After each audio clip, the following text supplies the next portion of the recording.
Ahoj všichni, vítejte na našem kanále. Dneska se podíváme na tu malou čistící sadu na dlouhostřelné zbraně od společnosti Real Avid. Jdeme na to.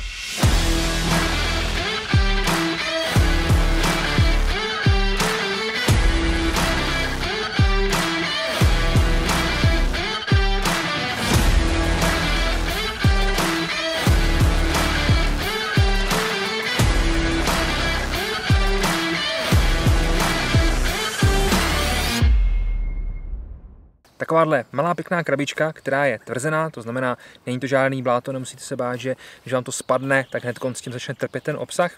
Skrývá celkem pěknou sadu na čištění dlouhých střelných zbraní. Líbí se mi, že to je takhle všechno pohromadě, je to poměrně malý, takový pěkný, kompaktní, takže to klidně můžete mít někde s sebou a na nějaký čištění klidně i na střelnici, když to chcete rychle protáhnout po té střelbě, tak díky tomu klidně můžete, jelikož to vlastně je, jak jsem říkal, velice kompaktní. Pojďme se tedy podívat na to, co bychom vlastně uvnitř nalezli. Tahle sada slouží celkem na 4 ráže zbraní. Máme tady nejmenší 22, pak tady máme 30, máme tady 5,56 a máme tady i 7,62. To znamená takový ty, dejme tomu, základní ráže, které se tak nějak na tom našem trhu nejvíc používají. Znamená, že tady je právě 22, zároveň k tomu samozřejmě i 7,62 a k tomu i 2,23, jelikož za mě to jsou jakoby nejvíc používaný ráže, který třeba střílím já, takže jsem rád, že tady mám tyhle možnosti. Co bychom k těm rážím nalezli? Najdeme tady klasický kartáčky měděný, pěkně udělaný. Když jsem je měl v ruce, když jsem zkoušel vlastně s trošku jinou sadou čistit, tak nenechávali ty štětínky nikde za sebou, takže si myslím, že i ten build quality tady bude dobrý. Máme tady samozřejmě ten protahovák, který slouží k tomu, abyste vlastně dovnitř do té zbraně, když vám to zrovna nespadne, tak abyste vlastně dovnitř do té hlavně dostali tu čistící směs. K tomu jsou potom tady na zadní straně takovýhle pěkný ubrousky, nebo respektive taková tkanina, dejme tomu, na kterou vlastně nanesete ten čistící roztok a potom to můžete protáhnout tou hlavní. To znamená, máme tady 4 kartáčky, 4 ráže, 1 protahovák a nakonec tady máte ty trny, který slouží samozřejmě každý pro svoji vlastní ráži a ty trny jsou už na to, abyste potom tu hlaveň krásně vyčistili a vysušili do sucha, aby vlastně tam vůbec nezůstalo nic po tom čištění jako takovým. Jak se to celý používá? Máme tady ten T-handle, takovýhle pěkný.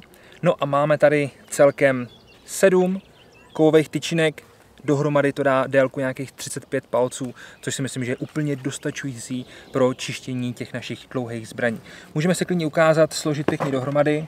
To znamená, že každá tato tyčinka má, dejme tomu, 12 cm, no a vy si můžete spojovat tak, jak chcete, do té své požadované délky, ať už tady máte třeba, dejme tomu, 16 hlaveň, nebo ať už máte třeba 24 hlaveň.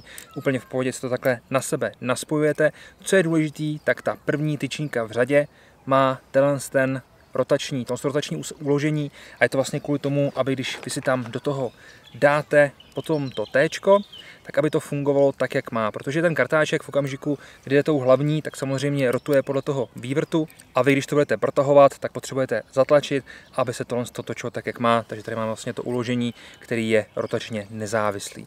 No, můžeme si pospojovat úplně komplet celý, aby jsme viděli, jak je to vlastně dlouhý. Tak v tomhle smyslu to máme celý pěkně spojený, můžeme sem dát ten kartáček, ukázat si, je to opravdu dlouhý, krásně uložený, jenom to protáhnete, odšroubujete a můžete zase dělat znova úplně celý. Na konci po tom celém čištění zase jenom složíte pěkně na jednu hromadu do jednoho balení. Líbí se mi, že ty kartáčky jsou uložený tak, aby nám nějakým způsobem nezasvinili zbytek vlastně obsahu z té kapsičky nebo z toho pouzdra.